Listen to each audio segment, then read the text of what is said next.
ಎಲ್ರಿಗೂ ನಮಸ್ಕಾರ. ಇಂದದನ್ನು astro and life ಕೇರ್ಗೆ ಸ್ವಾಗತ.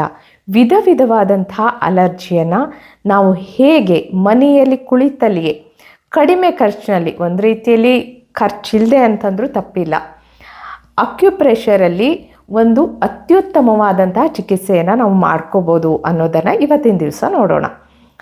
ಹಾಗಾದರೆ ಯಾವ್ಯಾವ ಥರ ಅಲರ್ಜಿ ಇರುತ್ತೆ, ಅದನ್ನು ಯಾವ ಥರ ಟ್ರೀಟ್ ಮಾಡ್ಬೋದು ಅನ್ನೋದನ್ನು ನಾವಿಲ್ಲಿ ನೋಡ್ತಾ ಹೋಗೋಣ. ಹಾಗೆ ಈ ಒಂದು ಅಲರ್ಜಿಯನ್ನು ನಾವು ಟ್ರೀಟ್ಮೆಂಟ್ ಮಾಡುವಾಗ ನಮ್ಮ ಒಂದು ಶರೀರದಲ್ಲಿ ಏನು ಒಂದು ಮೆರಿಡಿಯನ್ಸ್ ಇರುತ್ತೆ, ಆ ಒಂದು ಮೆರಿಡಿಯನ್ನಲ್ಲಿ ಕೆಲವು ಪಾಯಿಂಟ್ಸ್ಗಳಲ್ಲಿ ಎನರ್ಜಿ ಪಾಯಿಂಟ್ಸ್ಗಳಿರುತ್ತೆ. ಕೆಲವೊಮ್ಮೆ ಎನರ್ಜಿ ಹೆಚ್ಚಾಗಿರುತ್ತೆ, ಕೆಲವೊಮ್ಮೆ ಎನರ್ಜಿ ಕಡಿಮೆ ಆಗಿರುತ್ತೆ, ಅಥವಾ ಪಂಚತತ್ವಗಳಲ್ಲಿ ವ್ಯತ್ಯಾಸ ಆಗುತ್ತೆ. ಇದನ್ನು ಸರಿ ಮಾಡೋದ್ರ ಮೂಲಕ ನಮ್ಮ ದೇಹದಲ್ಲಿಯೇ ಇದನ್ನು ನಾವು ಬ್ಯಾಲೆನ್ಸ್ ಮಾಡೋದ್ರ ಮೂಲಕ ಏನೋ ಒಂದು ನಮ್ಮ ಶರೀರದಲ್ಲಿ ಇಂಬ್ಯಾಲೆನ್ಸಿಂದನೇ ಒಂದಲ್ಲ ಒಂದು ಕಾಯಿಲೆ ಆಗಿರುತ್ತೆ. ಅಂದರೆ ದೇಹದ ಅಸಮತೋಲನ ಸ್ಥಿತಿಯನ್ನು ಅಥವಾ ಕೆಲವೊಂದು ಆರ್ಗನ್ಗಳ ಅಥವಾ ದೇಹದ ಒಂದು ಶರೀರದ ಅಂಗಾಂಗಗಳ ಅಸಮತೋಲನದಿಂದ ಅಥವಾ ಅದರಲ್ಲಿ ಇರ್ತಕ್ಕಂತಹ ಎನರ್ಜಿ ಅತಿಯಾಗಿರೋದ್ರಿಂದ ಅಥವಾ ಕಡಿಮೆ ಆಗಿರೋದ್ರಿಂದ ಅಥವಾ ಕೆಲವೊಮ್ಮೆ ಅವುಗಳ ಏರುಪೇರಿನಿಂದ ಏನಾಗಿರುತ್ತೆ, ಕಾಯಿಲೆಗೆ ನಾವು ಒಳಗಾಗ್ತಾ ಇರ್ತೀವಿ. ಆದರೆ ಇದನ್ನು ಒಂದು ಸರಿಯಾದ ರೀತಿಯಲ್ಲಿ ನಾವು ಸಮತೋಲನಗೊಳಿಸೋದ್ರಿಂದ ಅಥವಾ ನಮ್ಮ ಆರ್ಗನ್ಗಳ ಶಕ್ತಿಯನ್ನು ಹೆಚ್ಚಿಸೋದ್ರಿಂದ ಅಥವಾ ಅದರಲ್ಲಿ ಆಗ್ತಕ್ಕಂತಹ ಕೆಲವೊಂದು ಹೆಚ್ಚು ಕಡಿಮೆಯನ್ನು ನಾವು ಸರಿಪಡಿಸೋದ್ರಿಂದ ಈ ಒಂದು ಚಿಕಿತ್ಸೆಯನ್ನು ನಾವು ಮಾಡ್ಕೋಬೋದು. ಹಾಗಾದರೆ ಇಲ್ಲಿ ಡಾಕ್ಟರ್ ಓಲ್ ಅವರು ಒಂದಿಷ್ಟು ನಮಗೆ ಅಲರ್ಜಿ ಬಗ್ಗೆ ಪಾಯಿಂಟ್ಸ್ಗಳನ್ನ ಕೊಟ್ಟಿದ್ದಾರೆ. ಅದರಲ್ಲಿ ಬಹುಮುಖ್ಯವಾದಂಥದ್ದು AD2 ಮತ್ತು AD3 ಅಂತಕ್ಕಂಥದ್ದು, ಅಂದರೆ ಅಲರ್ಜಿ ಡಿಜನರೇಷನ್ ವೆಸಲ್. ಅದು ನಮ್ಮ ಒಂದು ಕೈಗಳಲ್ಲಿ, ಅಂದರೆ ಎಡಗೈಯಲ್ಲೂ ಇರುತ್ತೆ ಬಲಗೈಯಲ್ಲೂ ಇರುತ್ತೆ.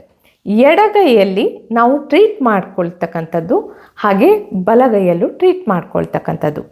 ಹಾಗಾದರೆ ಈ ಪಾಯಿಂಟ್ಗಳೆಲ್ಲಿರುತ್ತೆ, ಅದಕ್ಕೆ ನಾವು ಯಾವ ಥರ ಅಕ್ಯುಪ್ರೆಷರಲ್ಲಿ ನಾವು ಮ್ಯಾಗ್ನೆಟ್ಗಳ ಮೂಲಕ ಮಾಡ್ಕೋಬೋದು ಅಥವಾ ಸೀಡ್ಗಳ ಮೂಲಕ ಮಾಡ್ಕೋಬೋದು ಅಂತ ನೋಡೋಣ. ಅದಕ್ಕಿಂತ ಮೊದಲು ಯಾರ್ಯಾರಿಗೆ ಅಲರ್ಜಿಯಲ್ಲಿ ಬಹಳಷ್ಟು ವಿಧಗಳಿದೆ, ಅದರಲ್ಲಿ ನಾವಿವತ್ತು ಬಹುಮುಖ್ಯವಾಗಿರ್ತಕ್ಕಂತಹ ಅಲರ್ಜಿಗಳನ್ನ ತೆಗೆದುಕೊಂಡು ಅದಕ್ಕೆ ಟ್ರೀಟ್ಮೆಂಟ್ ಮಾಡೋದನ್ನು ನೋಡೋಣ. ಈಗ ಎಷ್ಟೋ ಜನರಿಗೆ ಅಸ್ತಮ ಇರುತ್ತೆ, ಅಲರ್ಜಿಕ್ ಅಸ್ತಮ. ಅಲ್ಲದೆಯೇ ಕೆಲವರಿಗೆ ಏನಾಗಿರುತ್ತೆ, ಏನೋ ಒಂದು ಕೀಟನಾಶಕಗಳ ಸ್ಮೆಲ್ ಆಗಬರಲ್ಲ, ಕೆಲವರಿಗೆ ಪೇಂಟಿಂಗ್ ಸ್ಮೆಲ್ ಆಗಬರಲ್ಲ, ಕೆಲವರಿಗೆ ಈ ವುಡ್ಗಳ ಸ್ಮೆಲ್ಲು, ಮನೆಯಲ್ಲಿ ಈಗ ಹೊಸದಾಗಿ ಏನಾದರೂ ವುಡ್ ಕಬೋರ್ಡ್ಗಳನ್ನು ಮಾಡಿಸಿದ್ರೆ ಅದರ ಸ್ಮೆಲ್ ಆಗಬರಲ್ಲ.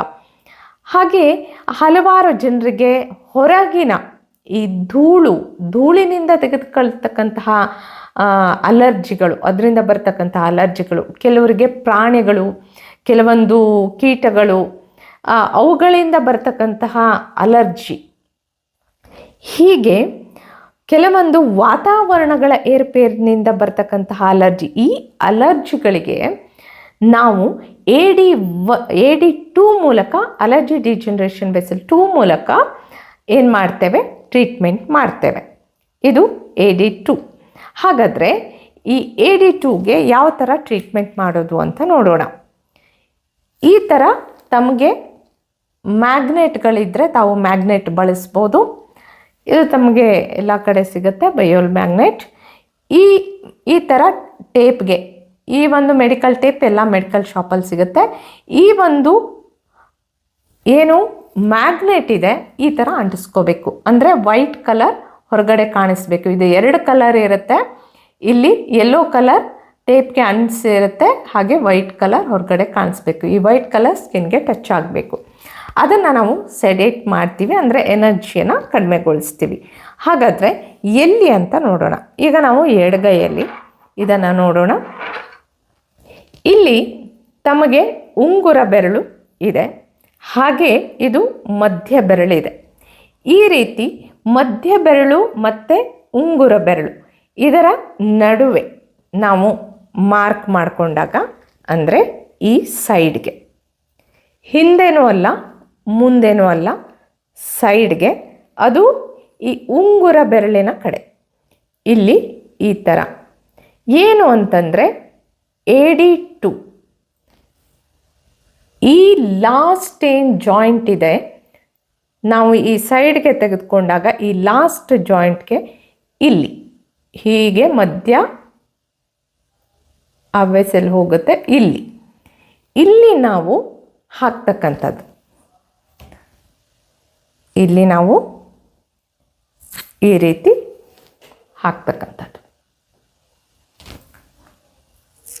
ಅದೇ ಥರ ಬಲಗೈಯಲ್ಲೂ ಸಹಿತ, ಬಲಗೈಯಲ್ಲಿ ಇಲ್ಲಿ ಉಂಗುರ ಬೆರಳಿನ ಕಡೆ ಮಧ್ಯ ಬೆರಳು ಈ ಥರ ಇಲ್ಲಿ ಸೈಡ್ಗೆ ತಗೊಂಡೋಗ್ತೀವಿ. ತಗೊಂಡೋದಾಗ ನಿಮಗೆ ಇಲ್ಲಿ ಕಾಣಿಸುತ್ತೆ. ಇಲ್ಲಿ ಇದೇ ಥರ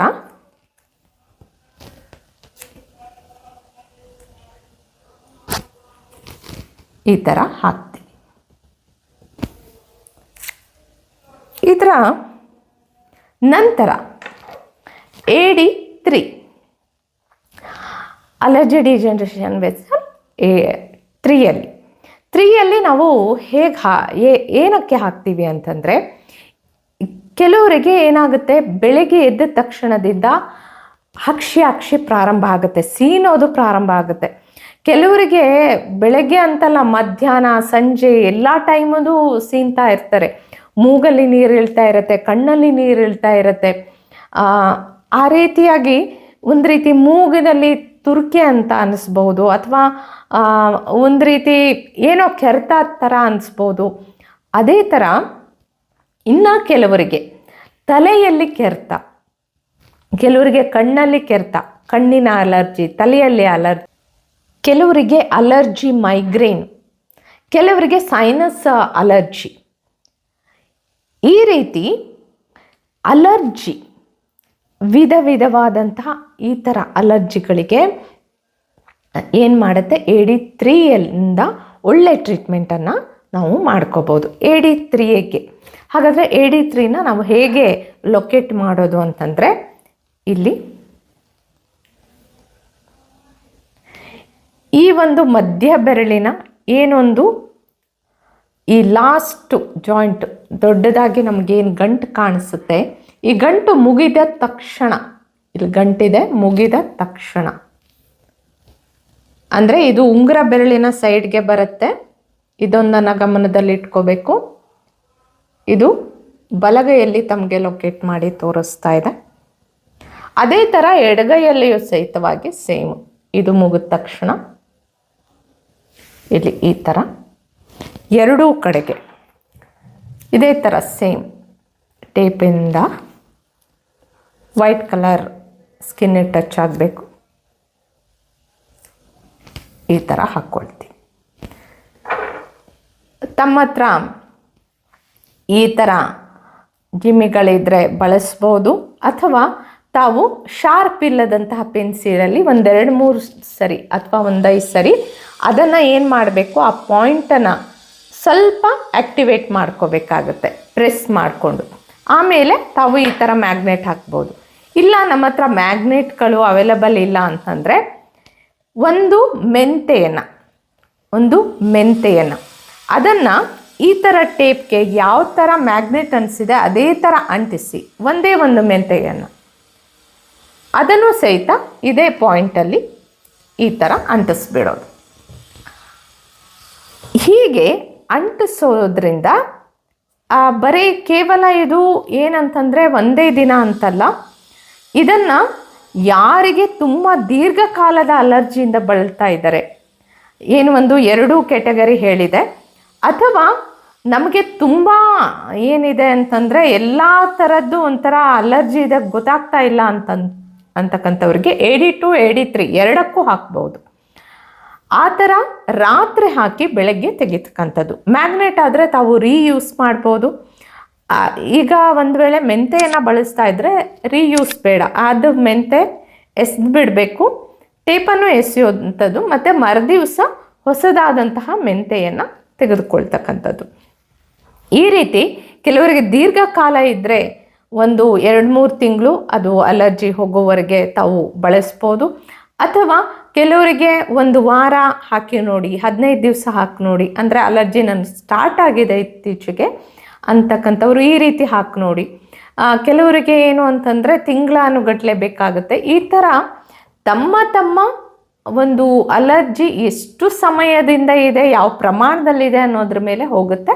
ತಾವಿದನ್ನು ಅಷ್ಟು ಸಮಯ ಉಪಯೋಗಿಸ್ಬೋದು. ಈ ಥರ ಅಲರ್ಜಿಗಳನ್ನು ನಾವು ಮನೆಯಲ್ಲಿಯೇ ಕುಳಿತು ಟ್ರೀಟ್ ಮಾಡ್ಕೋಬೋದು.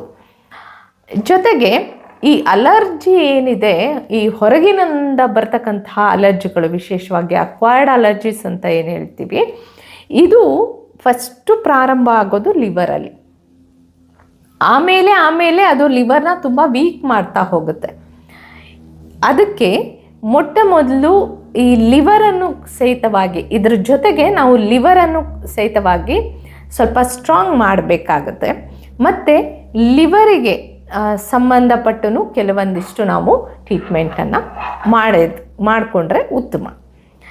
ಈ ರೀತಿ ನಾವು ಅಲರ್ಜಿಯನ್ನು ಅಕ್ಯುಪ್ರೆಷರ್ ವಿಧಾನದಿಂದ, ಅದು ಈ ರೀತಿಯ ನಾವು ಮೆಡಿಸಿನ್ಸ್ ಮೇಲೆ ಮ್ಯಾಗ್ನೆಟ್ಗಳನ್ನ ಅಥವಾ ಸೀಡ್ಗಳನ್ನ ಉಪಯೋಗಿಸೋದ್ರ ಮೂಲಕ ಅಲರ್ಜಿಗೆ ನಾವೇನು ಮಾಡ್ಬೋದು, ಗುಡ್ ಬೈ ಹೇಳ್ಬೋದು. ಇದಾಗಿತ್ತು ಇವತ್ತಿನ ಅಲರ್ಜಿ ಬಗ್ಗೆ. ಮುಂದಿನ ಸಂಚಿಕೆಯಲ್ಲಿ ನಾವು ಮತ್ತಷ್ಟು ವಿಷಯಗಳೊಂದಿಗೆ ಹಾಜರಾಗೋಣ. ಅಲ್ಲಿವರೆಗೆ ಶುಭ ಮಸ್ತು. ಧನ್ಯವಾದಗಳು.